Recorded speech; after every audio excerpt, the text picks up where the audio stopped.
हृदय की यह बात है कि भगवान उस उपासक के हृदय को अपना घर बना लेते हैं। जैसे आपका घर है वह आपको अत्यंत प्रिय है, इसी प्रकार भगवान उस उपासक के हृदय को अपना निज घर बना लेते हैं। ये मेरा निज घर है, ऐसी भावना प्रभु के हृदय में उदित होती है। किसके प्रति? जो निष्काम हो गया है, कोई चाह नहीं है, कोई कामना नहीं है, प्रभु से भी कोई मांग नहीं है। किसी मांग को लेकर वे प्रभु की आराधना, प्रभु की उपासना नहीं कर रहा, वह केवल प्रभु के लिए प्रभु की उपासना कर रहा है। ऐसे उपासक के हृदय को प्रभु अपना घर समझते हैं। ये मेरा निज आलय है, निज घर है इसका हृदय, ऐसा मानते हैं। जाही न चाहिए कबहू कछु, तुम सन सहज स्नेह, बसऊ निरंतर तास और सो राउर निज गेह। निज ग्रह समझकर प्रभु उसके हृदय में निवास करते हैं, जिसकी कोई मांग नहीं है। लेकिन अगर हमारे हृदय में कोई मांग है, कोई चाह है, तो क्या प्रभु तिरस्कार कर देंगे? नहीं, ऐसी भी बात नहीं। भगवान ने गीता में 4 प्रकार के भक्त कहे, आर्त, अर्थार्थी, जिज्ञासु और ज्ञानी। और भगवान ने चारों को उदार कहा, अर्थात अर्थार्थी भी जो भक्त है, जो प्रभु के पास कामना लेकर के आया है, किसी इच्छा को लेकर के आया है, किसी उद्देश्य को लेकर के आया है कि मेरे इस उद्देश्य की पूर्ति हो जाए, भगवान कहते हैं ये मेरा उदार भक्त है। इसमें क्या उदारता? भाई व्यापार करने आए हो तुम, भगवान के सामने मांग रहे हो, ये व्यापारी तो है, हम आपकी उपासना कर रहे हैं, पूजा कर रहे हैं, इसके बदले आप हमारी इस कामना की पूर्ति करो, तो ये तो व्यापार है। लेकिन भगवान इतने करुणामय हैं कि उस भक्त को भी भगवान उदार कहते हैं। भगवान कहते हैं उदारा सर्व एवैते। ये जो 4 प्रकार के भक्त मैंने कहे, अर्थार्थी, आर्त, जिज्ञासु और ज्ञानी, ये चारों उदार हैं। अब भगवान ने उदार क्यों कहा? ये तो सब करते हैं, रोज मंदिर में जाते हैं और भगवान के सामने धूप बत्ती अगरबत्ती आदि जला करके और फिर अपने हृदय की मांग प्रभु के सामने रखते हैं। तो भगवान ने उदार किसके लिए कहा है? किसके लिए उदार शब्द का प्रयोग भगवान ने किया? जो भगवान के सामने किसी मांग को लेकर जाता है लेकिन किसी और के सामने अपनी मांग को नहीं रखता। हमारी कामना है, हम कुछ चाहते हैं, लेकिन केवल भगवान से चाहते हैं, कोई दूसरा नहीं है हमारे जीवन में, कोई और अन्य आश्रय नहीं है हमारे जीवन में, किसी और से हम अपने सुख की चाह नहीं रखते हैं, केवल प्रभु से चाह रखते हैं। ऐसे भक्त को प्रभु उदार कहते हैं। ये मेरा उदार भक्त है, इसने मुझे छोड़ करके किसी और के आगे हाथ नहीं पसारा, किसी और के आगे हाथ नहीं फैलाया। भगवान को बहुत बुरा लगता है जब कोई दैन्यता अर्थात विषय दैन्यता को धारण करके और संसार के सामने भिखमंगा बना डोलता है। भगवान को बहुत बुरा लगता है। महापुरुषों को ऐसा अनुभव हुआ है, मांगे से जगनाक सिकोड़े, गोविंद भला न माने, अनमांगे राम गले लगावे, बिरला जन कोई जाने। तो मांगे से क्यों जिया जलाओ, अनमांगे हरि देता, कह मलूक निष्काम भजे जे, ते आपन करि लेता, कह मलूक निष्काम भजें जे, ते आपन करि लेता। मांगे से जगनाक सिकोड़े और गोविंद भला न माने। आप संसार के सामने किसी आकांक्षा को लेकर के जाओगे और वह व्यक्ति आपको अपने लिए सुखप्रद नहीं समझता, किसी सुख का साधन नहीं समझता, तो वो आपको तिरस्कृत कर देगा, नाक मुंह सकोड़ेगा कि आ गया मांगने। आप देने लायक नहीं हो किसी को और आप रोज किसी के दरवाजे पे मांगने जाओ तो वो आपसे फिर मुंह छुपाने लगेगा। वह ये भी याद नहीं रखेगा कि इसने अपने समय में मेरा कितना सहयोग किया, इस बात को भी वह याद नहीं रखेगा।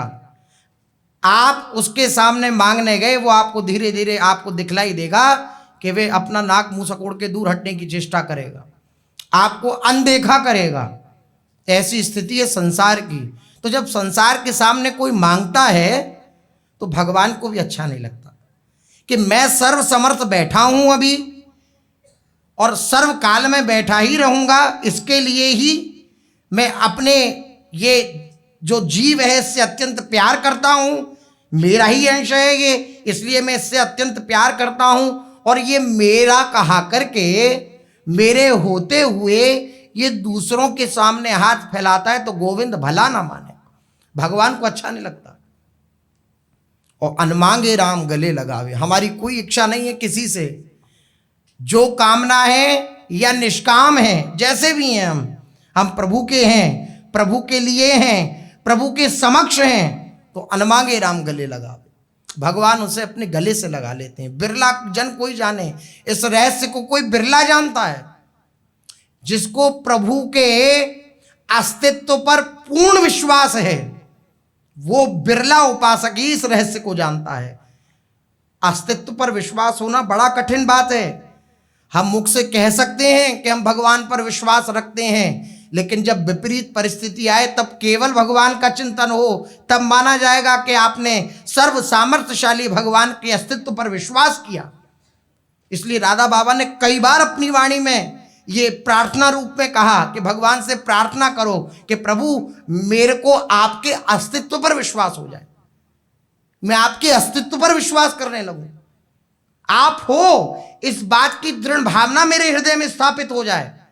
भगवान के अस्तित्व पर विश्वास होना, तो भगवान का अस्तित्व, भगवान सर्व सामर्थ्यशाली हैं, इस बात का विश्वास हृदय में है तो फिर कहीं और मांगने की आवश्यकता नहीं है। जो कामना है आपकी, जो भी आपको चाहिए, वह केवल प्रभु से मांगिए तो प्रभु आपकी सारी इच्छा को पूर्ति कर देंगे, सारी इच्छाओं की पूर्ति कर देंगे। लेकिन प्रभु वात्सल्यमयी मां है, प्रभु मोहयुक्त माता पिता नहीं है, प्रभु वात्सल्यमय और परम निरपेक्ष होकर के आपके भले के लिए ही सोचने वाले हैं। इसलिए प्रभु वही देते हैं जो आपका अमंगल ना करे, ये बात है। आप देवता आदि की उपासना करेंगे, अन्य देवी देवताओं की उपासना करेंगे तो वो भगवान के परम भक्त हैं, स्वयं भगवत स्वरूप है, भगवान का चिंतन करते हुए उस पदवी को प्राप्त किया है भगवान की सेवार्थ, तो वो भगवान के चिंतन में तल्लीन रहते हैं। इसलिए कोई भी कामना लेकर के जाते हैं तो वो कामना की पूर्ति करके फिर अपने भगवान के चिंतन में लग जाते हैं। आपने उनकी उपासना की पद्धति जैसी उस प्रकार से किया तो वे तुरंत आपकी सारी कामनाओं को पूर्ति कर देंगे और फिर भगवत चिंतन में लग जाएंगे। वो ये नहीं देखेंगे क्या भला है क्या बुरा है, आपने जो दिया उसके अनुसार जो आपको फल मिलना चाहिए, उस पुण्य के अनुसार वो आपको फल प्रदान कर देंगे। लेकिन भगवान वात्सल्यमयी मां है, वे देखते हैं कि इसके लिए क्या अच्छा है क्या बुरा है। श्री चैतन्य महाप्रभु श्री सनातन गोस्वामी जी से कह रहे हैं कि भगवान के वचन हैं कि अगर मेरे पास आकर के कोई विषय मांगता है तो मैं उसे देता हूं। कह रहे हैं अन्य कामी यदि करे कृष्णेर भजन, यदि मनुष्य किसी दूसरी कामना से, भगवत प्राप्ति उसकी लालसा नहीं है, अभी सत्संग के प्रभाव से उसका हृदय निष्काम नहीं हुआ है, अन्य कामनाएं उसके हृदय में हैं, मेरी इस कामना की पूर्ति हो जाए, मेरी ये इच्छा पूर्ति हो जाए, मेरे हृदय में ये जो वासना आई, कामना आई, इसकी पूर्ति हो जाए। तो अन्य काम ये जो है, अन्य आकांक्षाएं लेकर के जो हृदय में प्रभु की शरण में गया है और श्री कृष्ण का भजन करता है अन्य कामना को लेकर, तो न मांगी ले श्री कृष्ण तारे देन स्वचरण। भगवान उस कामना की पूर्ति तो करते हैं ही, श्री कृष्ण न मांगने पर भी उसे अपने चरणों में ही डालते हैं, अर्थात उसे अपने चरण दे डालते हैं। कितना बड़ा वात्सल्य हृदय है प्रभु का कि हम अन्य कामना से उनकी शरण में गए। आपके पास कोई 100 रुपए की आकांक्षा लेकर के आए और आप उसे अपना सर्वस्व देते हैं, ऐसा संभव है क्या?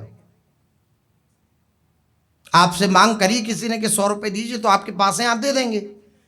लेकिन ऐसा नहीं होगा कि 100 रुपये के साथ साथ आप अपनी सारी प्रॉपर्टी लिख करके उसके हाथ में थमा दे के लो भाई तुम बड़े उदार हो, हमारे सामने मांगने आए हो, हम बड़े प्रसन्न हुए तुमसे, तुम कहीं नहीं गए, हमारे पास आए। तो ऐसा तो कोई नहीं है संसार में कि आप उससे किसी आकांक्षा को लेकर के जाओ और उस आकांक्षा की पूर्ति तो कर ही दे वो, अगर सामर्थ्यशाली है तो। ऐसा नहीं है कोई भी। लेकिन हमारे प्रभु भगवान कह रहे हैं न मांग ही लेओ, यद्यपि उसकी आकांक्षा नहीं है मेरे चरणों की, वो अपनी कामना पूर्ति के लिए मेरी शरण में आया है, मेरा भजन कर रहा है कि मैं श्री कृष्ण का भजन करूंगा, मेरी इस कामना की पूर्ति हो जाएगी। देखो एकांतिक में कई बार ऐसे महापुरुष जनों के भी दर्शन होते हैं, पूज्य महाराज जी के सामने वे कहते हैं अनेक अनेक आकांक्षा लेकर के आते हैं। तो प्रभु के सामने अगर मांगे, केवल प्रभु से आकांक्षा रखें, तो प्रभु इतने उदार हैं कि ये मेरा भक्त मेरे सामने आया है। भागवत का वचन है, ये शास्त्र विरुद्ध बात नहीं है। आप कामना लेकर जा सकते हैं प्रभु के सामने। अकामः सर्व कामो वा मोक्ष काम उदारधीः तीव्रेण भक्ति योगेन यजेत पुरुषं परम। आप अकाम हैं, निष्काम हैं, या आप बहुत कामना से युक्त हैं, आप भक्ति का आचरण करिए, आप प्रभु की शरण में रहिए, तो आपकी सारी कामनाओं की पूर्ति हो जाएगी। अर्थात जो भी भावना आप अपने हृदय में लेकर बैठे हैं, उन भावनाओं की पूर्ति हो जाएगी। तो भगवान कह रहे हैं कि यद्यपि वो मेरे चरण नहीं चाहता, वो अपनी कामना की पूर्ति चाहता है, लेकिन श्री कृष्ण तारे देन स्वचरण, वे जबरदस्ती प्रभु अपने चरण उसको प्रदान कर देते हैं, अर्थात चरणों की रति प्रदान कर देते हैं। ऐसा क्यों करते हैं प्रभु? तो भगवान सोचते हैं, कृष्ण कहे, श्री कृष्ण कहते हैं आमाय भजे, ये मेरा भजन तो करता है पर मांगे विषय सुख। ये मेरा भजन तो करता है पर मांगता विषय सुख है। ओहो, अमृत छाणी मांगे विषय यही बड़ मूर्ख। भगवान हृदय में सोचते हैं कि ये मेरा भजन तो करता है पर विषय सुख मांगता है, और मेरा भजन करने पर भी विषय सुख मांगना, अर्थात ये अमृत को छोड़ करके विष मांगता है। देखो देखो ये कितना मूर्ख है। भगवान के हृदय में दया आ जाती है, जैसे माँ अपने बालक को देख करके कि देखो मैं इससे इस आचरण को करने के लिए मना कर रही हूँ, लेकिन ये अपना हित अनहित जाने बिना ये मूर्ख देखो कैसे आचरण कर रहा है। इस अनंत वात्सल्य से युक्त होकर प्रभु के हृदय में भी भावना आती है। वे सोचते हैं कि ये मेरे को छोड़ करके विषय मांग रहा है, ये मूर्ख है, इसका अभी ज्ञान जागृत नहीं हुआ।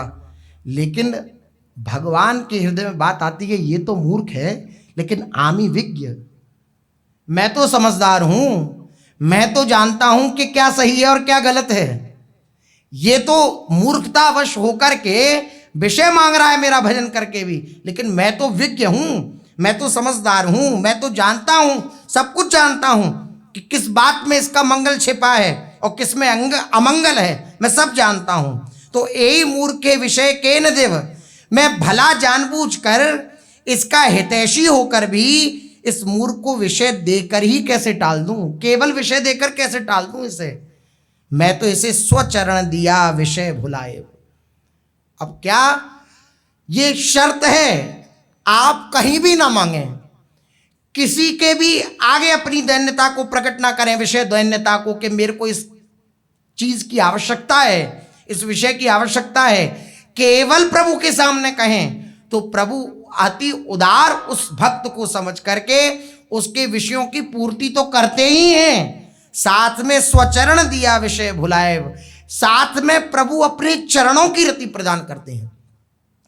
कामना से युक्त होकर के करदम ऋषि जी महाराज तपश्चर्या कर रहे हैं, 10,000 वर्ष तक तपस्या करी और कामना क्या करी, सुंदर पत्नी मिल जाए। तो देवहूति जी मिली, लेकिन भगवान जब ये देखा कि इतने कठोर तप कर कर भी और ये मुझसे पत्नी की आकांक्षा कर रहे हैं, तो प्रभु के आंखों से बिंदु निकला, अश्रु निकल पड़े। बिंदु सरोवर है वहां पर, अश्रु निकल पड़े कि मैं सामने हूं, मेरा भजन किया, फिर भी ये विषय मांग रहे हैं, पत्नी की आकांक्षा रख रहे हैं।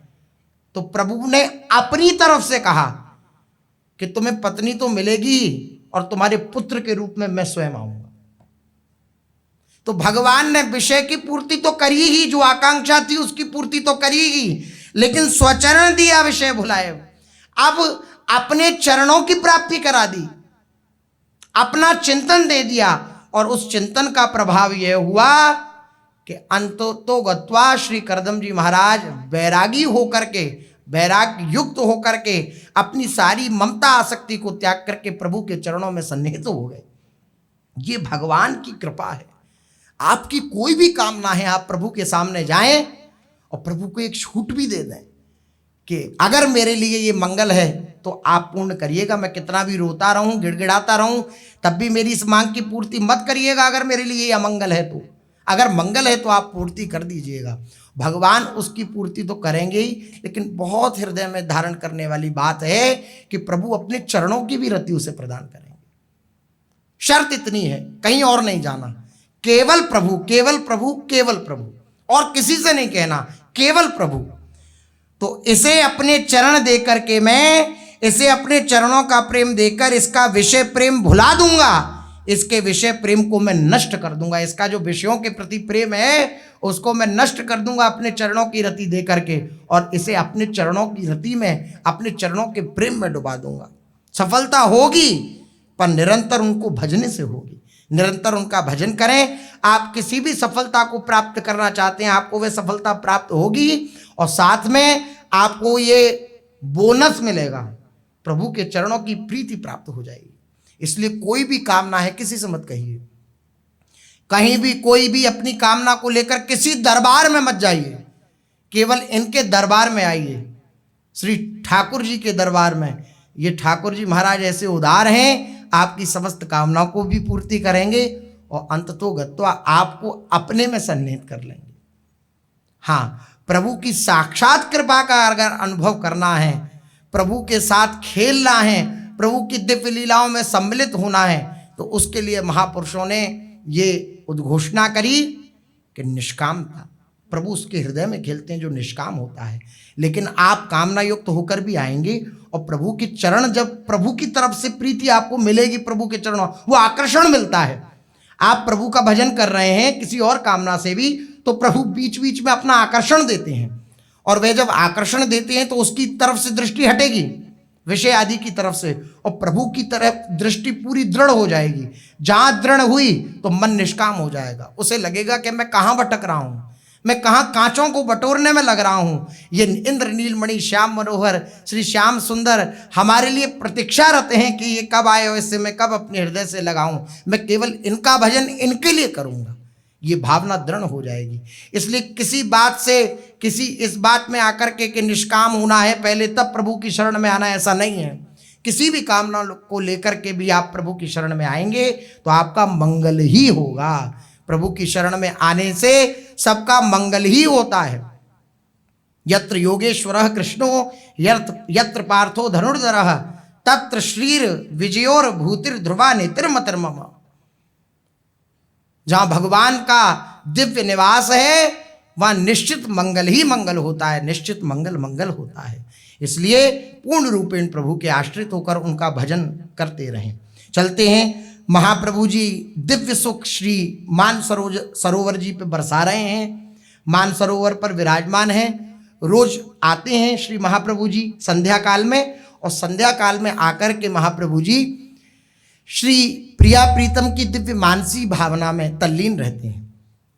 रीजि भोग दंपति जु मंगायो जयो रुचि सो व्यास सुवन कर श्री हरिवंश प्रीति कर रिझय प्रगट कियो यह चरित मनोहर प्रेम भक्ति के बस मुरलीधर जिन मानो अचरज नारी नर वृंदावन हित रूप विदित यह पर चौजान्यो रसिकन घर घर। जो प्रेम भक्ति से श्री मुरलीधर प्रभु की उपासना करता है तो प्रभु उसके हृदय में आकर के विराजमान हो जाते हैं। वृंदावन हित रूप विदित यह परचो जान्यो रसिकन घर घर। श्री महाप्रभु जी मान सरोवर जाते और घंटों मानसिक भावना में डूबे रहते। यहाँ नित्य श्री श्यामा श्याम विराजमान है। मानसरोवर पर नित्य श्री श्यामा श्याम विराजमान है, सिद्ध स्थल है मानसरोवर। यहीं अनेकों रसिक महापुरुषों को श्री आचार्य चरण की कृपा से श्री प्रिया प्रीतम की दिव्य लीलाओं का अनुभव भी हुआ। यहीं पर महाप्रभु श्री हरिवंश चंद्रजू के शिष्य श्रीपाद प्रबोधानंद सरस्वती जी श्री नाहरमल जी को अलौकिक चमत्कार के दर्शन हुए। आगे प्रसंग आएंगे इन महापुरुषों के, तब श्रवण करेंगे कैसे प्रबोधानंद जी को मानसरोवर में दिव्य साक्षात्कार हुआ, दिव्य अनुभव हुआ, और श्री नाहरमल जी को श्री महाप्रभु जी के दिव्य हित सजनी स्वरूप का दर्शन हुआ मानसरोवर के कुंड के भीतर। जैसे अक्रूर जी को अक्रूर घाट पर दर्शन हुए अंदर शेषशाही विष्णु के, इसी प्रकार श्री नाहरमल जी को महाप्रभु जी के दिव्य सहचरी वपू का दर्शन हुआ कुंड के भीतर। गोता खाया तो अंदर अनंत सहचरियों के मध्य में सजनीजू विराजमान है, प्रियालाल विराजमान है, ऐसा दर्शन हुआ। बाहर आए तो अकेले महाप्रभु जी बैठे हैं, ऐसा दर्शन श्री नाहरमल जी को हुआ। अलौकिक चमत्कार के दर्शन हुए इन महापुरुषों को। यहीं पर एक ब्रजवासी गोप बालक ग्वाला को भी यहीं प्रिया प्रीतम दर्शन देकर उसे हिताचार्य के समीप भेजकर कड़ी भात और खीर मंगवाना और भोजन मंगवाया था, ये भी आगे चर्चा करेंगे। हित महाप्रभु के कर कमलों से श्री प्रियालाल ने उन दिव्य कड़ी भात आदि को पाया। इस सिद्ध स्थली का प्राकट्य श्री हित महाप्रभु के द्वारा ही हुआ है। रसिक जनों की वाणियों में इसके प्रचुर प्रमाण मिलते हैं। मान सरोवर दर्शन नेम तरुबेली लखी सर से प्रेम, गौर श्याम खेलन की ठोर प्रगट करी रसिकन सिर मोर। एक दिन मान सरोवर पर हरि ने भोजन मंगवाए, तहाँ भोजन कराए नाना विधि जुगल सिंगार बनाए। मान सरोवर वंशी वट तट श्री राधा रति ग्रह युग संघट, रसिक जनन को तहाँ दिखाए निजु कर भृत्यन शीस फिराए।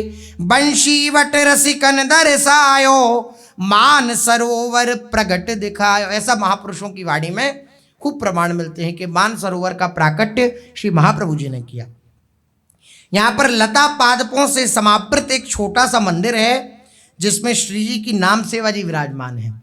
मंदिर के आगे ही गोल मंडल है तथा निकट में ही एक बड़ा सरोवर है जिसे मान सरोवर कहते हैं। इस मान सरोवर में जो स्नान करता है तो ऐसी महिमा है कि उसे निश्चित सहचरी भाव की प्राप्ति हो जाती है। कितनी अद्भुत बात है। एक बार स्नान का फल है निश्चित सहचरी भाव की प्राप्ति, लाडली जू के दासी भाव की प्राप्ति हो जाएगी। ऐसा सिद्ध स्थल है।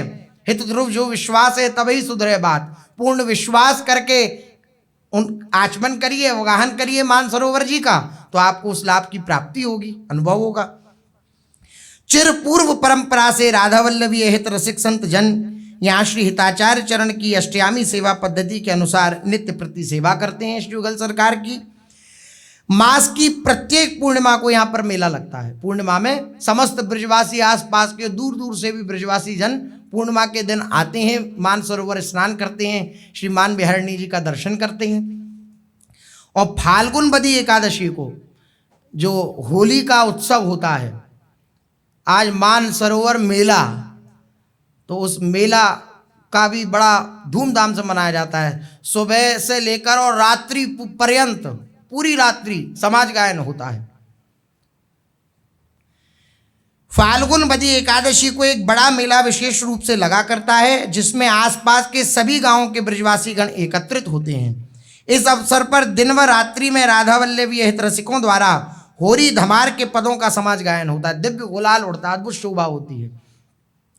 अन्य समयों में भी यहाँ उत्सवों व समाज गायन के समायोजन होते ही रहते हैं। इस स्थल पर फाल्गुन मास में लगने वाले मेले का आंखों देखा वर्णन चाचा श्री वृंदावन दास जी ने अपनी वाणी में किया है। आज मान सरोवर मेला कुंड तीर मिली खेलत होरी श्री राधा वल्लभ अलवेला। राधा वल्लभ लाल जी मान सरोवर के तीर पर दिव्य होली लीला करते हैं, होली खेलते हैं।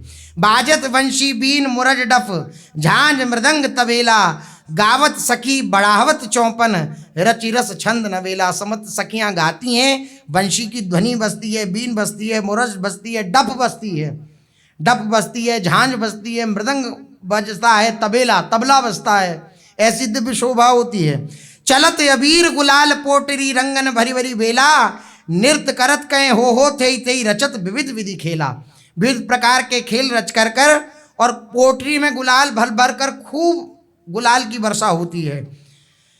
नृत्य करते हैं श्री प्रियालाल हो कहकर, हो होरी बोलत अति आनंद कुलकात, ऐसी दिव्य शोभा होती है। ब्रजवासी दर्शन हित आमे, नर नारी हुए भेला, भेला के भेला समूह के समूह नर नारी ब्रजवासी जन श्री मान बिहारिणी जी का दर्शन करने, उस दिव्य होली लीला का दर्शन करने के लिए फाल्गुन बदी एकादशी को आते हैं। फाल्गुन शुक्ल एकादशी से वृंदावन की होली प्रारंभ होती है और फाल्गुन बदी एकादशी की मानसरोवर की होली होती है। तो दिव्य ब्रजवासी जन दर्शन करने आते हैं और नाचे गावे डपई बजावे बोलत हेली हेला। ये हेरी हेरी रे भैया ऐसे करके पदावली है, वर्षोत्सव पे आप दर्शन करें तो हेरी हेरी कह करके और दिव्य होली लीला का रसास्वादन करते हैं। अम्ब कदम्ब कलप तरु श्रेणी नव तमाल पुनिकेला, जाए जूही केतुकी चमेली लवंग माधुरी एला। ये विविध प्रकार की वृक्षावली मानसरोवर पर विद्यमान है। अम्ब कदम्ब कल्पतरु नव तमाल और केले के वृक्ष, जाए के वृक्ष, जूही के वृक्ष, केतकी के वृक्ष, चमेली के वृक्ष, लवंग के वृक्ष, माधुरी आदि एला के वृक्ष, ये दिव्य वृक्ष विराजमान हैं। अवनी अलंकृत जुगल चरण जहाँ नित बिहार रस रेला, वृंदावन हित मंडल यमुना वंशी वट सुख झेला। इस दिव्य मान सरोवर में दिव्य श्री युगल सरकार अपने चरण पधराते हैं और यहाँ की अवनी अलंकृत है, शोभायमान है श्री युगल सरकार के दिव्य चरणों से। ऐसी दिव्य शोभा होती है मानसरोवर की होली के समय। वर्तमान में वृंदावन से 2 मील दूर श्री यमुना जी के उस पार स्थित मानसरोवर बड़ा ही आकर्षक स्थान है, जो मोर, कोकिला, हंस, हिरण और अन्य पशु पक्षियों तथा पीलू, कदम एवं तमाल आदि के वृक्षों से दिव्य सुशोभित है। दिव्य कुंजें बनी हुई हैं। मानसरोवर के किनारे एक अत्यंत प्राचीन मंदिर है, जिसमें प्यारी जू का मान मोचन करते हुए उनके श्री चरणों में विनत श्री लालजू के दर्शन होते हैं। लालजू विनती कर रहे हैं, लाडली जू के चरणों में प्रणत होकर के लाडली जू को मना रहे हैं। और हमारी लाडली जू, कल एक दिव्य रास लीला का दर्शन हुआ जो रास बिहारी ठाकुर करते हैं मान की लीला का, तो उसमें हमारी श्री लालजू महाराज बने हैं और लालजू महाराज बने और लालजू महाराज लाडली जू बनी हैं। और लाडली जू जो लालजू बने हुए हैं वो कह रहे हैं कि चलो लालन अर्थात लाडली जू, आपको मैं मान करना सिखाऊं। तो श्री जी जो बने लालजू महाराज हैं तो वह लाडली स्वरूप श्री कृष्ण से कहते हैं लालजू महाराज से, हाँ लाडली जू मुझे सिखाओ कैसे मान करो जाए, आप भी तो समझो कि कितना अपार कष्ट होए। अच्छा, तो लाडली जू बोली, एक कोने में सिंहासन पे बैठ जाओ और उकड़ू के ऐसे और इस प्रकार से, और मुख कमल को अपने नीचे कर लो और हम बुलावें तब भी हमारी तरफ नहीं सुनना। हम तुम्हें कहें कि चलो लाडली जू कैसी वन की दिव्य शोभा हो रही है, क्यों मान करे विराजमान हो आप, चलो दिव्य शोभा वृंदावन की हो रही है दर्शन करें, तो आप आना नहीं, मान करे बैठे रहना। तो लाल स्वरूप श्री लाडली जू बोली कि हाँ हाँ ठीक है, बैठ गए। अब जैसी हमारी स्वामिनी जू अपनी मीठे स्वर से बोली जो लालजू के स्वरूप में है, लाडली जू आपने क्यों मान धारण कर राख्यो है, आप मान जाओ, आप मान मत धारण करो। तो लाडली जू स्वरूप में जो लालजू तुरंत खड़े हो गए, हाँ मान गए हाँ मान गए आपकी बात मान। अरे लाडली जू बोली ऐसे मान थोड़ी हो, वे दोबारा बैठो जाके। तो लालजू महाराज फिर बैठे जो लाडली जू के स्वरूप में है। फिर लाडली जू फिर उसी करुण कातर स्वर में जो लाल स्वरूप में है फिर बोली, देखो लाडली जू आप मान करे यहाँ बैठी हो, शरद की जामनी रात्रि व्यतीत होती जा रही है, दिव्य वृंदावन की शोभा हो रही है, देखो पंक्षी कैसे कूक रहे हैं, कहाँ कूक रहे हैं ऐसे। फिर लालजू खड़े, हाँ चलो लाडली जू दर्शन करें, वन विहार करें, कहाँ यहाँ बैठे, चलो वन विहार करें। लाडली जू बोली आप पे मान नहीं हो पावे वो लाल। तो ऐसे हमारे श्री मान बिहारी और श्री मान बिहारिणी ठाकुर हैं, इन पे मान करना नहीं आता, तो हमारी लाडली जू तो मान कर ले तो इनकी हालत गंभीर हो जाती है।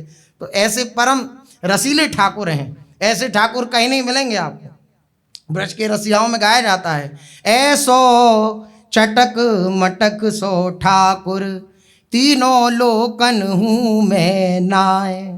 तीनों लोक में ऐसा चटक मटक ठाकुर आपको कहीं नहीं मिलेगा।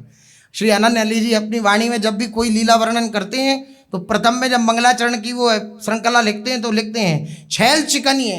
हमारे राधा वल्लभ जी छैल चिकनिए हैं, परम उदार हैं। ऐसे श्री ठाकुर जी महाराज हैं। तो दिव्य लीला करते हैं तो श्री लाडली जी को ही मान करनो आवे, लालजू पे मान करनो नहीं आवे। हमारी लाडली जू विराजमान है और हमारे लालजू महाराज प्रणत हैं, क्योंकि लालजू महाराज को कठोर रहना नहीं आता। लाडली जू के सामने, वे लाडलू जू के सामने हमेशा दैन्य रहने का प्रयास करते। मैं कोई भी ऐसी गलती ना हो जाए कि लाडली जू मान कर जाएं, इसलिए अत्यंत दैन्य रहते हैं लाडली जू के सामने वह एकदम। तो वही उनका स्वरूप है श्री प्रियाजू के सामने। हमारे जो निकुंज बिहारी ठाकुर हैं, हमारे निकुंज बिहारी ठाकुर का यही स्वरूप है। राधा चरण विलोडित रुचिर शिखंडम हरिम बंदे।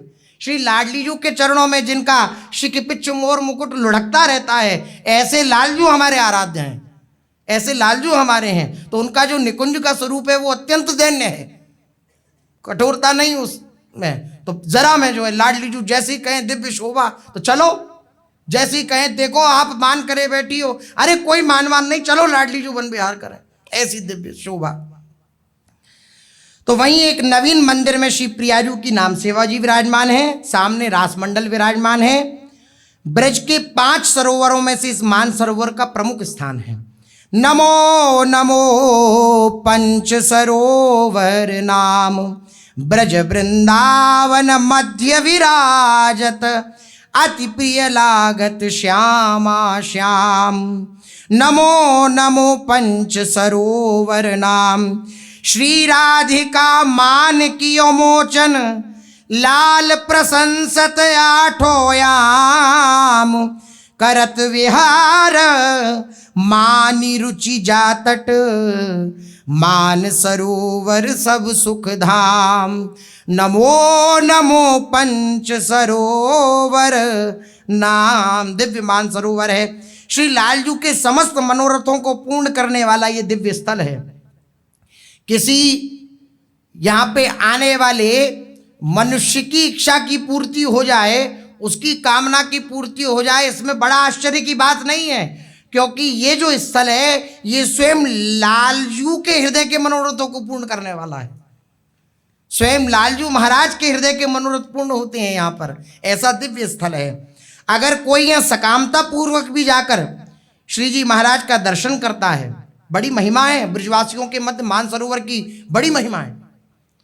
अपनी कामनाओं को लेकर के जाएं तो हमारी मान बिहारिणी सरकार समस्त कामनाओं की पूर्ति करती हैं, ऐसी महिमा है मान सरोवर धाम की। अगर कोई यह सकामता पूर्वक भी जाकर श्री जी महाराज का दर्शन करता है तो लाडलीजू की कृपा से उसकी कामना की पूर्ति और परम निष्काम प्रेम धर्म का उसके हृदय में प्रादुर्भाव हो जाए। देखो जो प्रारंभ में बात हुई उसी बात का प्रमाण कि लाडलीजू की कृपा से उसकी कामना की तो पूर्ति होती ही है, उसके फलस्वरूप परम निष्काम प्रेम धर्म का उसके हृदय में प्रादुर्भाव हो जाता है। अस्तु, इस दुर्लभ स्थल को प्रकट कर इसकी स्थापना श्री जू महाराज ने करी। पूज्य बड़े महाराज जी प्रातः स्मरणीय श्री महाराज जी बड़े महाराज जी कहते हैं कि जो मान सरोवर में स्नान आचमन करता है उसे सहचरी भाव की प्राप्ति अवश्य होती है, ऐसा पूज्य महाराज जी वर्णन करते हैं। पूज्य बड़े महाराज जी के साथ पूज्य महाराज जी मान सरोवर गए तो महाराज जी के मुख के वचन है, आज दो दामिनी मिल बहसी, इस पद का गायन। तो बोले महापुरुषों का प्रभाव ऐसा कि मान सरोवर की वो दिव्य शोभा का दर्शन होने लगा। जो शोभा उस पद में वर्णित है उस दिव्य शोभा का मान सरोवर पर दर्शन होने लगा पूज्य महाराज जी को। पूज्य बड़े महाराज जी के साथ थे तब तो मान सरोवर पर दिव्य दर्शन हुए। जो मान सरोवर में स्नान आचमन करता है उसे सहचरी भाव की प्राप्ति अवश्य होती है। आपके ये वचन पूर्ण शास्त्र सम्मत हैं। जैसा कि ब्रजलीला के अंतर्गत गर्ग संहिता वृंदावन खंड अध्याय 25 में ये प्रसंग वर्णित है। श्री नारद जी राजा बहुलाश से कहते हैं, राजा बहुलाश से श्री नारद जी के वचन है, राजन एक बार भगवान शिव आसुरी मुनि के साथ श्री कृष्ण दर्शन के लिए ब्रजमंडल में आए। यहाँ की भूमि दिव्य वृक्षों से, दिव्य लताओं से, दिव्य कुंडों से, दिव्य कुओं से, दिव्य गुमटियों से सुशोभित थी। उस दिव्य भूमि का दर्शन करके दोनों ही यमुना तट पर आए, यमुना जी के किनारे आए। यहाँ रास मंडल पर प्रिया प्रीतम का रास हो रहा था। उस समय अत्यंत बलशालिनी गोप सुंदरियां हाथ में बेंत की छड़ी लिए वहां पहरा दे रही थी। ये ब्रज लीला की अंतर्गत की बात है। दिव्य गोपियां, रास हो रहा है और गोपियां जो है हाथ में बेंत लेकर के और पहरा दे रही थी। उन द्वारपालिकाओं ने मार्ग में स्थित होकर उन्हें बलपूर्वक रास मंडल में जाने से रोका, प्रवेश नहीं होने दिया। भगवान शंकर हैं और आसुरी मुनि जी हैं। वे दोनों बोले कि हम श्री कृष्ण का दर्शन लेने की लालसा से, करने की लालसा से यहाँ आए हो, आप दर्शन नहीं दे रही, ऐसा क्यों? तो उन्होंने कहा, नृपश्रेष्ठ, तब राह रोक कर खड़ी द्वारपालिकाओं ने उन दोनों से कहा, विप्रवरों, बहुलाश राजा से नारद जी वर्णन कर रहे हैं कि विप्रवरों, हम कोटि कोटि गोपांगनाएं वृंदावन को चारों ओर से घेर कर निरंतर रास मंडल की रक्षा कर रही हैं। इस कार्य में श्री श्याम सुंदर ने हमें नियुक्त किया है। इस एकांत रास मंडल में एकमात्र श्री कृष्ण ही पुरुष हैं और किसी का प्रवेश नहीं है पुरुष शरीर का। अन्य पुरुष रहित उस एकांत स्थल में गोपीयूथ के सिवा दूसरा कोई कभी नहीं जा सकता। चेदिट्टक्षु युवाम तस्य स्नानम मान सरोवरे कुरुतम तत्र गोपीत्वम प्राप्याशु व्रजतम मुनि। हे मुनियों, यदि आप दोनों इनके दर्शन के अभिलाषी हो और इनका दर्शन करना चाहते हो, यहाँ प्रवेश करना चाहते हो, तो आप मान सरोवर में स्नान करिए।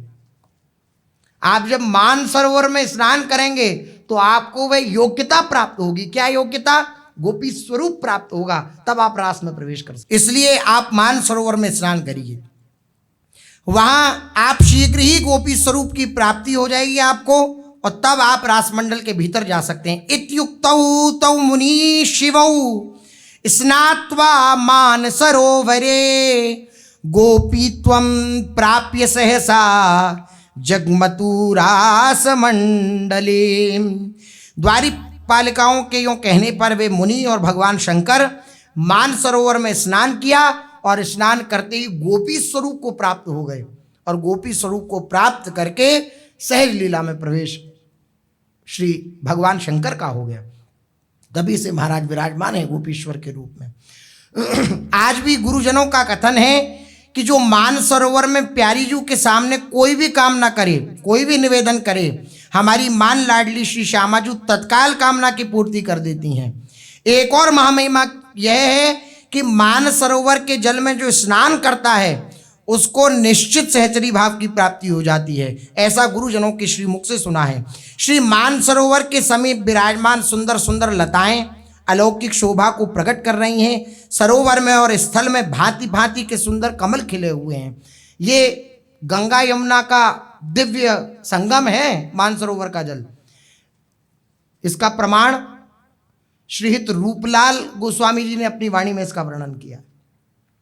श्री जमुना जी वापार है मान सरोवर स्वच्छ, गंगा जमुना को भयो संगम यहाँ प्रत्यक्ष।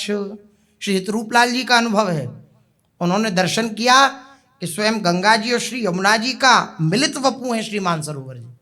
ऐसा गंगा जमुना को भयो संगम यहाँ प्रत्यक्ष, प्रत्यक्ष संगम हुआ है गंगा यमुना का।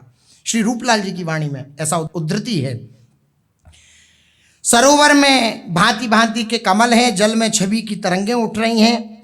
पुष्प वाले वृक्षों से सौरभ छाया हुआ है। अरुण कमल, नील कमल आदि से ये सब कमल ऐसे खिले हुए हैं जिन्हें देखते ही प्रियालाल का मन, चित्त और नयन सब आकर्षित हो जाते हैं। ऐसे दिव्य श्री मानसरोवर की दिव्य शोभा है, जिस मानसरोवर का प्रादुर्भाव महाप्रभु श्री हितरिवंश चंद्र जी ने किया।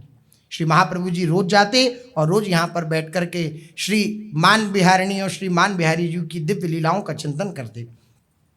इसके पश्चात श्री महाप्रभु जी ने हिंडोल स्थल का प्राकट्य किया, जिसे आज के समय में वनचंद्र जी का डोल कहा जाता है। छोटा रासमंडल भी कुछ जन कहते हैं। श्री राधा वल्लभ जी का जो पिछला द्वार है, उस द्वार से जब सेवा कुंज की तरफ जाएं अंदर अंदर, तब ही रास्ते में पड़ता है, गोल रासमंडल बना हुआ है और राम रतन की डोल उसे कहा जाता है। और उसके पीछे ही दर्शन हुआ है श्री वनचंद महाप्रभु जी का समाधि स्थल विराजमान है। वहां पर श्री वनचंद महाप्रभु जी का स्मारक विराजमान है। तो वहां स्मारक स्थल है गोस्वामी श्री वनचंद महाप्रभु का, तो इसलिए उसे वनचंद्र जी की डोल भी कहा जाता है। तो ऐसे दिव्य हिंडोल स्थल श्री महाप्रभु जी ने प्रकट किया, जो महाप्रभु जी के द्वारा प्रकट है, उस प्रकार से उसका नाम हिंडोल स्थल है। श्री युगल सरकार जब होली लीला कर लेते हैं तो कबहु कबहु चंदन तरु निर्मित तरल हिंडोल, चढ़ दो जन झूलत फूलत करत कलोल। ऐसी दिव्य शोभा होती है इसी हिंडोल स्थल की कि श्री युगल सरकार जब अपनी होली लीला संपन्न करते हैं, यहाँ पर आकर के हिंडोल झूला झूलते हैं श्री युगल सरकार। हिंडोल ऐसी दिव्य, कैसी होली की दिव्य शोभा होती है और कैसे दिव्य सरकार झूला झूलते हैं। खेले हैं फाग अनुराग भरे मुख, देखी भये सुख में अति फूलें। रंग मगे चीर उतारी पहिर तन, सेत निहार सखी पल भूलें। छलकें झलकें अंग अंगनी में, नवरंग उमंग उठी समतूलें। श्रीमद् राधिका वल्लभ लाल, अमोलक डोल चढ़े दो झूलें। हमारे युगल सरकार जब फाग खेल चुके होते हैं तो उनकी दिव्य शोभा होती है, तो उनके मुख अनुराग से भरे हुए हैं और वे आनंदित होकर अत्यंत प्रफुल्लित हो रहे हैं। होली लीला करी और होली लीला के पश्चात सारे जो वस्त्र हैं श्री प्रियालाल के, सब रंग से रंजित हैं। ऐसी दिव्य शोभा हो रही है कि रंग से शोभित हो रहे हैं श्री प्रियालाल के वस्त्र। नीला पीला हरा गुलाबी दिव्य रंग श्री युगल सरकार के वस्त्रों पर है। तो सहचरियों ने उनके वस्त्र बदले और वह श्वेत वस्त्र में आए। रंगों के वस्त्रों को बढ़ाया और फिर श्वेत वस्त्रों में आए। रंग मगे चीर उतारी पहरतन, सेत निहार सखी सब पल भूलें। जब श्वेत वस्त्रों में युगल सरकार आए तो सखियां अपलक नेत्रों से उनका दर्शन कर रही हैं और दिव्य अंग अंगन से श्री प्रियालाल के छवि छलक रही है। ऐसी दिव्य शोभा, नवरंग उमंग उठी समतूलें। और राधिका वल्लभ लाल आज अमोलक डोल, दिव्य डोल में, जो अमूल्य रत्नों से विनिर्मित डोल है, उस डोल में श्री युगल सरकार झूलते हैं। झूलत फूलत डोल कहत मधुर बोल, करत कलोल दो रमकनी रंग में। पहिरे सेत निचोल अंचल बिमोल, नैना मानो मीन परेसर जोवन उमंग में। झुलवत सखी झुकी झुकनी झकोरन में, हर्षि हिलोरनि में भरत उछंग में। कृष्णदासी हित लखी झूलगी में झूली पबी, भींज रहे तन मन रस की तरंग में। हमारे युगल सरकार आनंद के झूले में झूलते हुए कल्लोल कर रहे हैं। दिव्य हिंडोल में विराजमान है। जिस हिंडोल स्थल का प्राकट्य महाप्रभु जी ने किया, होली के बाद श्री युगल सरकार यहीं पर दिव्य हिंडोल में बैठ करके कलोल कर रहे हैं। श्वेत वस्त्र धारण कर रखे हैं। वसनांचल और नैना विशेष रूप से चंचल हो रहे हैं। वसनांचल वायु के प्रभाव से चंचल हो रहे हैं और नैनांचल, नैन भी चंचल हो रहे हैं श्री युगल सरकार के। वे चंचल नैन ऐसे लग रहे हैं मानो जोवन की उमंग रूपी सरोवर में पड़े मीन कल्लोल कर रहे हो। ऐसी दिव्य शोभा हो रही है। सहचरियां झुलाती हैं। झोटाओं के ऊपर से नीचे की ओर आने से हमारी श्री लाडली जू महाराज डर करके लालजू की ओर झुक जैसी गई हैं। तभी लालजू ने हर्ष से झूमते हुए श्री प्रियाजू को अंक में भर लिया। ऐसी दिव्य शोभा हो रही है। झुलवत सखी झुकी झुकनी झकोरन में, हर्षि हिलोरन में भरत उछंग में। कृष्णदास हित लकी झूल ही में झूल फबी, भींज रहे तन मन रस की तरंग में। झूले में ही श्री युगलवर के हृदयस्थ रसानंद की झूलन सुशोभित हो रही है और श्री युगल सरकार दिव्य तन और मन से रस की तरंग में हिंडोर खा रहे हैं। दो झूलत डोल कलोलही, लावणी लाल गुलाल सने मुख, होरी बोलही। डोल में झूल रहे हैं और कपोल पर गुलाल विराजमान है। युगल सरकार के कपोलों पर गुलाल विराजमान है और झूलते हुए होरी है, होरी है, इस प्रकार से उच्चारण करते हैं। अरुजत अंग अनंग सुरंगनी, प्रेम मगन झकझोलही, बलि बलि बलि हित कृष्णदासी नित, नव नव केली विलोलही। बलिहारी जाऊं बलिहारी जाऊं बलिहारी जाऊं, ऐसे बार बार सहचरियां अपने मुख कमल से उच्चारित कर रही हैं और दिव्य नव नव प्रकार के केलियों का दर्शन कर रही हैं।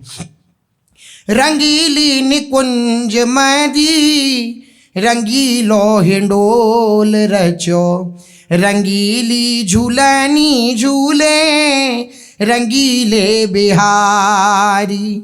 रंगीले वसन तन, रंगीली लसन मन, रंगीले नैन बैन मुसकी निहारी। रंगीली सखी झुलावे, रंगीली तननी गावे, रंगीली केली करावे, रंग पिचकारी। हित कृष्णदासी ऐसो, रंगीलो समाज बन्यो, रंगीली छबीन पर हो बलिहारी। रंगीली छबीन पर हो बलिहारी। दिव्य रंगीली निकुंज है और दिव्य उस रंगीली निकुंज के मध्य में रंगीला हिंडोला रचा हुआ है। रंगीला हिंडोला कैसा? अनेक प्रकार के रंगों के नग हैं, मणियां जो हैं वो अनेक प्रकार के, रंग बिरंगा हिंडोला है। और रंगीली झूलन झूले रंगीले बिहारी, आनंद से भरे हुए श्री युगल सरकार रंगीले बिहारी बिहारंजू रंगीली होकर के झूल रहे हैं। रंगीले वसंतन, रंगीली लसन मन, मन की छटाया शोभा भी रंगीली हो रही है, आनंद से भर रही है। और रंगीले नैन बैन मुसक निहारी, रंगीले नैनों और रंगीले वचनों के साथ साथ दोनों ही मुस्कान भी रंगीली दिखाई दे रही है। रंगीले वचन बोल रहे हैं और रंगीले नैनों से तो दोनों की मुस्कान जो है वह भी रंगीली दिखाई दे रही है। और रंगीली सखी झुला में, जब प्रियालाल रंगीले, हिंडोल रंगीला, प्रियालाल के वस्त्र रंगीले, तो सब सखियां भी रंगीली, सखियां भी रंगीली होकर के झुला रही हैं और रंगीली रंगीली ताने गा रही हैं श्री युगल सरकार के सामने। रंगीली केली करावे रंग पिचकारी, सखियां रंग से भरी पिचकारियों के द्वारा प्रियालाल को रंगीली क्रीड़ा कराती हैं। कैसी दिव्य शोभा! हिंडोल में बैठे हैं और हिंडोल में भी पिचकारी हाथ में ले दी, पिचकारी होली खेल रहे हैं हिंडोल में भी। रंगीली केली करावे रंग पिचकारी, हित कृष्णदासी ऐसो रंगीलो समाज बन्यो, रंगीली छबिन पर हो बलिहारी। ऐसी दिव्य छवि हिंडोल स्थल पर श्री युगल सरकार की हो रही है। तो हमारे श्री युगल सरकार होली खेलने के पश्चात लता निर्मित हिंडोल पर झूलते हैं, दिव्य रत्नों से निर्मित हिंडोल पर भी झूलते हैं। श्री हिताचार्य चरण इस बात का वर्णन अपने चतुरासी जी के पद में करते हैं। कबहु कबहु चंदन तरु निर्मित तरल हिंडोल। इस पंक्ति में इस स्थल विशेष की ओर संकेत किया है। श्री आचार्य चरण के विद्यमान काल में श्री राधा वल्लभ लाल जी यहीं पर बने डोल पर झूलते थे, जिसका उल्लेख गोपाल कवि प्रवृत्ति रसिक जनों ने अपनी वाणियों में वर्णन किया है कि महाप्रभु जी के समकालीन जब होली लीला होती थी तो होली के पश्चात इसी स्थल पर श्री राधा वल्लभ लाल जी पधारते थे और होली डोल होता था। कालांतर में गोस्वामी वंचन महाप्रभु के शिष्य राम रतन राठौर ने इस हिंडोल स्थल को एक नवीन रूप प्रदान किया, अर्थात पक्का बनवा दिया उसे। तभी से ये स्थल राम रतन की डोल इस नाम से प्रसिद्ध हुआ। वर्तमान में ये स्थल पंचकोसी वृंदावन के अटखंबा नामक मोहल्ले के सन्निकट है। इस स्थल पर श्री जी की नाम सेवा चिर पुरातन काल से ही विराजमान है और राधा वल्लभ ये साधुओं द्वारा संसेवित हैं। यहाँ पर एक रासमंडल भी बना हुआ है जिसमें दैनिक रासलीला का अनुकरण आयोजन होता है। डोल स्थल से संलग्न पीछे ही दर्शन करें तो श्री राम रतन राठौर के जो गुरुवर श्री वनचंद्र महाप्रभु हैं, उन वनचंद्र महाप्रभु जी का स्मारक विराजमान है। वर्तमान में यह स्थल वनचंद्र जी की डोल के नाम से विख्यात है। इस प्रकार से श्री महाप्रभु जी ने हिंडोल स्थल का प्रादुर्भाव किया। शेष चर्चा आगे। श्री राधा वल्लभ लाल की।